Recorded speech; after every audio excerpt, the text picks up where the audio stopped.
Hey, what is going on, everybody? Welcome to Upkick MMA, episode 250. I am Brendan.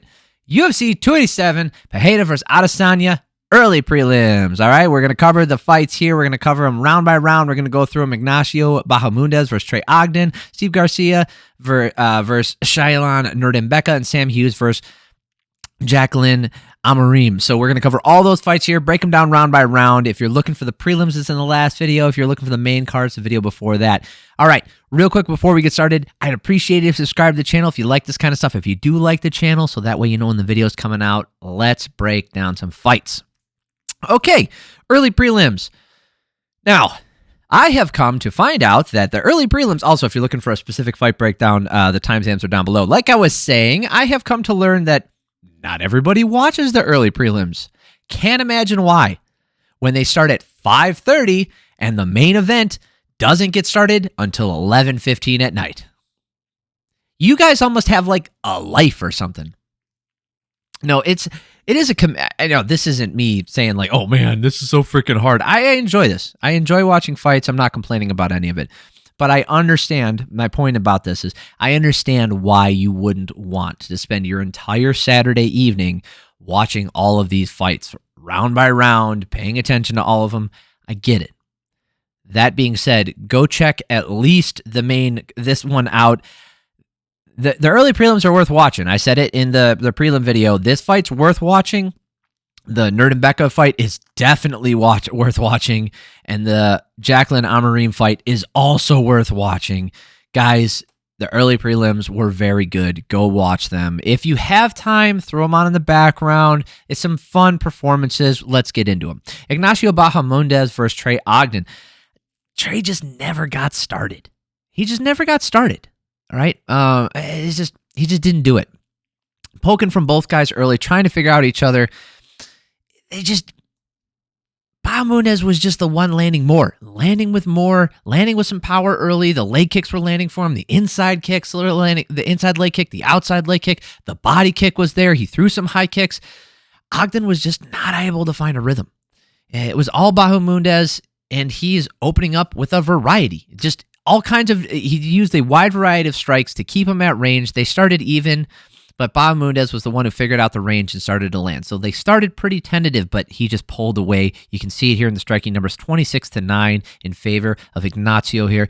Dude, he's really good. I wasn't as high on him because of that loss, right? When he had that loss to John Makdessi, they were talking about him being the next big guy and this and that, and then he fights John Makdessi and he takes some damage, right? He ran into a real veteran, and they're like, dude, pump the brakes.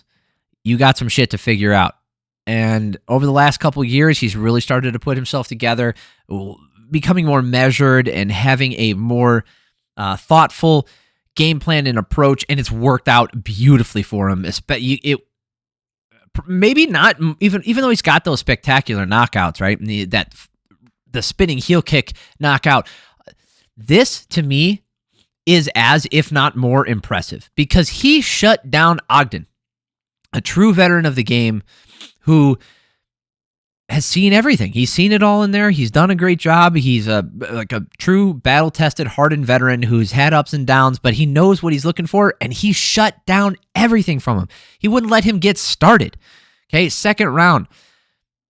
Ogden doing a better job, staying in closer, throwing the jab out there, getting off the center line, but Bahamondes just started landing some more damage. He landed hard low kicks, hard kicks to the body, nice hook. A nice left hook from both guys land at the same time. Ogden found the body with that right hand and the left hook landing up top often, but Bahamondes just won that second round with volume. Ogden landed some great shots, just not enough of them. I hit him 20-18. Bahamondes up 20-18. Striking numbers here again, 30-16. Look at the leg strikes, guys. 15 in the first round, 10 in the second round, and 16 in the third round. Really making the difference for me, okay? If you just look at the head strikes, 9-8, yeah, it can look kind of close, but look at the body strikes, the body kicks. Those were there all day. I don't know if there was 11 kicks to the body, but I could tell you that there was a ton of body kicks. He landed them hard. Leg kicks there all day for him. And he just had a wider variety. He kept up the pace and he kept the distance and he just handled himself very well. Ogden was waiting too much in this last round. Bahamondes was getting up on points, landing the kicks, landing to the legs, landing to the body, point fighting for the last round, but it was all Bahamondes. 43 strikes landed to 17 of Ogden. So he landed more strikes in every single round, 26, 30, then 43. He's just, this kid's good, okay? This kid's good. Also, we gotta talk about this here, Derek, clearly. We got to talk about this. What'd you see there, bud? What did you see that Ogden did in the second round to justify you giving him that round? Troy Wincapa? Or Wincapa? I don't know. I've never heard this guy's name. Saul D'Amato. Good job, bud. Troy, doing good here. Derek, clearly, what are you doing? What are you doing? Again, I mentioned it in the last video, and I don't want to harp on it too much, but what do you... Who's giving that second round to Trey Ogden? Huh? Derek clearly did. Not good. Yeah, think about that, right? Obviously, it didn't affect the outcome of this fight. What if the third round's close? Okay, what if the third round's close? And now, he gives that fight to the other guy. Now it's a split decision for no reason. Guys, it's not just the robberies. You got to look into it every single time and pay attention because they're fucking up all the time.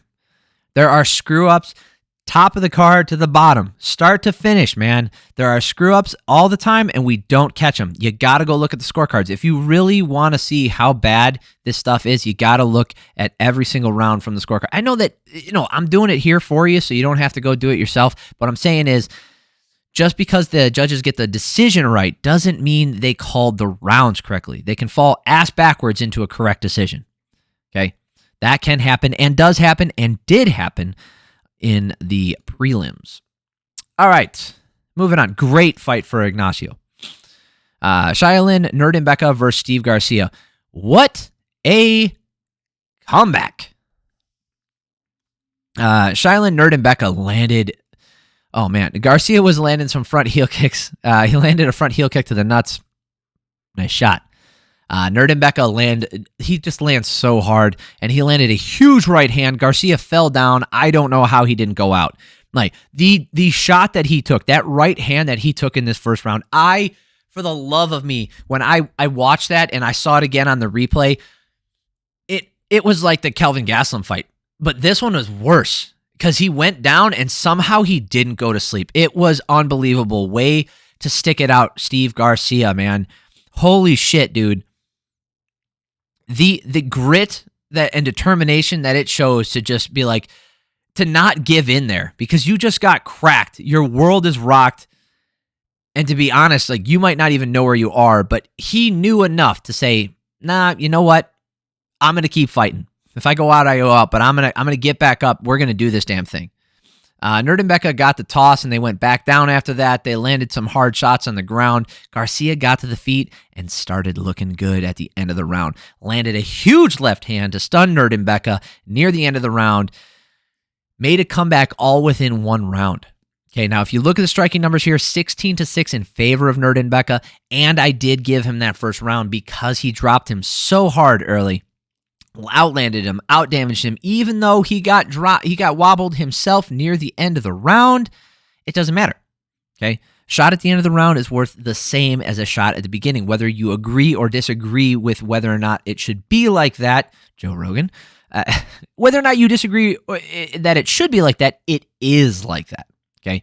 You can't give more emphasis to a punch landed at second 4:59 that you can at second 0:01 on the clock. Okay? You can't give more emphasis to either one of those. You can't emphasize the lead, and you can't emphasize at the tail end. Every strike is worth the same amount regardless of when it's thrown. Okay? The same strike that's thrown at the beginning is worth the same as it's at the end. And I've said this a bunch of times, but people, even though they can say it out loud, they don't feel it. Because that round, there were people saying, oh, Garcia won that round. He did not. He did not. Oh, hi, Mark. Jesus. Oh, man. Great. Very timely reference there. Anyway, Garcia, the fucking determination of this guy. I'm telling you, these two prelim fights, this one and the one we're going to go over next, it's just freaking grit. I love those kinds of fights where you see a guy take damage, you see a guy starting to break, and he just pulls his shit together and decides he's not giving in. Love that stuff. Because in the second round, Garcia landed a left high kick, landed with the right hand after, and then dropped him with the body shot. What a comeback, man. What a freaking comeback. Seriously, he finished it. He landed 11 strikes in this one. Nuerdanbieke landed 2. He got tired. He just waited him out and made him, he freaking punished him. Great fight for him.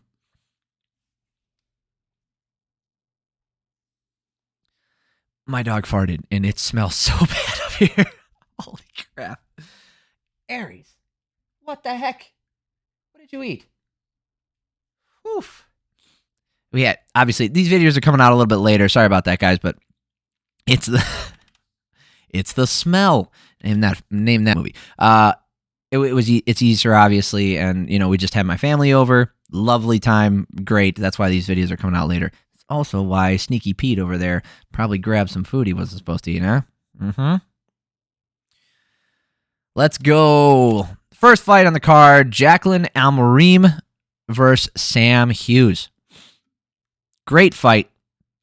Very not similar in that she got knocked down, but this first round is actually similar to the Rosas fight, right? Where Amorim just put it on her hard early. Now he's pooped. Amorim got the first takedown at 3:45 in the round when Sam was pressuring, she was pressuring forward and she was ahead the whole time. She was moving forward the whole time, so Amorim gets in there, gets a takedown. Sam got back up, landed some elbows, and then she got taken back down again. Sam Hughes fought off the rear naked choke and just stood up with her on the back. So she was fighting off the rear naked choke and then just got to her knees and stood right up and made Amorim balance on her back while going for the rear naked choke. Sam got up. She got up to the end to end the round and tried to throw a little bit. She didn't really do much in the end of this round, to be honest with you. But Amorim looks so tired. Amorim blew her wad, man. She went in there, gave it all she got, or all she had, and she just didn't get the finish, right? This is exactly what happened to Rosas. We saw this happen on the main card. And that second round here, Amorim trying to pull guard, sitting down now. That's the ultimate sign of I'm tired is when you pull guard. You try for a takedown, pull guard, and you just sit there and you don't get back up when the referee tells you to. I'm not a fan of that ever. If the fighter doesn't immediately stand up, I think the fight should be called. This whole get up. If you say it again, there's no saying it again. Get up. Fight's called. That's it. I think it's bogus because that fighter's getting extra rest.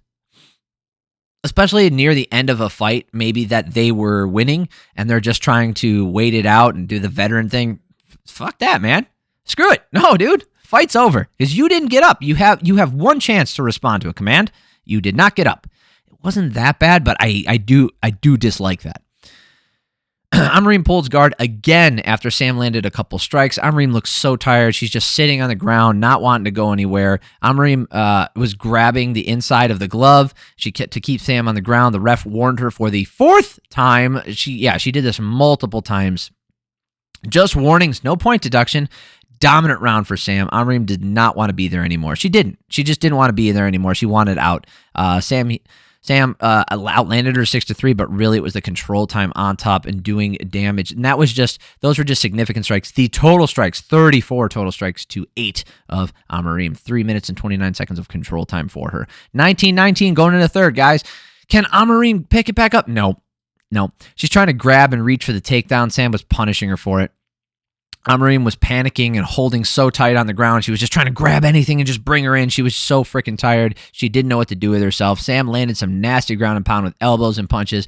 Amorim held the gloves again and just warned for it. This is baloney. No one's going to talk about this. This won't be talked about, I promise you. No one will mention this. I don't even think Sam's going to mention it because she ended up winning. But that kind of shit the Charles Oliveira technique, you got to call that shit out, man. You got to start taking points for that. That's nasty. Grabbing inside the gloves when you're in the clinch and you're trying to go for positions and it can happen accidentally or something like that. There's some play there. It's still obviously egregious. You can't do that, but it's not as bad as when you're reaching out, when you're sitting in guard and you're trying to grab someone's hand and you grab inside their glove and pull them back. There is no way you should have position. Absolutely not. The fight should be stopped right there. Not stopped, but it should be paused right there and you should be brought up to a neutral position. That's bullshit. That's bullshit. It should not be allowed even in the slightest. You should not be given an advantage for blatantly cheating like that. It's the same thing with fence grabs. Sam Hughes beats the shit out of her to end the fight. Amorim raises her hand after the fight. I don't think so. 29-27. I gave her a 10-8 round in that last round. None of the judges did, but I did. Interesting. I don't know if it was habit or like muscle memory, but she raised her arms at the end of the round. I don't know what that meant. I don't know what she's doing there. Good job for Sam Hughes. Is she ranked? I don't think she's ranked. Great fight for her. Great prelims, great early prelims. Like I said in the last video, I do recommend going back and throwing these on in the background. They are worth it. If you are more of a hardcore fan, I recommend all of them. If you are looking for the highlights here, I would definitely go check out the prelim one with Chris Curtis versus Kelvin Gastelum. I mentioned that in the last video. I broke that down. If you want to see that one, that's in the last video. But as far as the early prelims go watch a Shayilan Nuerdanbieke versus Steve Garcia. Go do yourself a favor. It's not very long. You probably got 8 minutes. It's no longer than 10 minutes for sure, right? It ends in the second round. Go watch that one, right? You can see Steve Garcia wearing his freaking heart on his sleeve out there, man. He's just putting everything out there. He took the damage. He fought through it. Grit, determination. I can't say that enough. I really can't. I love seeing that kind of stuff. Just the sheer will and heart of some of these fighters bearing their soul in there and giving us a good show. It's incredible. So thank you, Steve Garcia. Thank you, Sam Hughes. And Bahamondes, freaking phenomenal performance by him. Great win for him. That is it for the early prelims. If you're looking for the prelims, the last video, main card, video before that. So go ahead and check those out. I broke down all of the fights over there. I'd really appreciate it if you would do that. And if you like all this stuff, subscribe to the channel because I put 2 or 3 videos out every single week, breaking down fights from the UFC, PFL, Bellator, all that good stuff. I love doing this stuff, and when people subscribe and comment, it makes my day. I love interacting with you guys. Other fans are the best. So thank you so much. Thank you for stopping by. Have an amazing week. Happy Easter. I love y'all.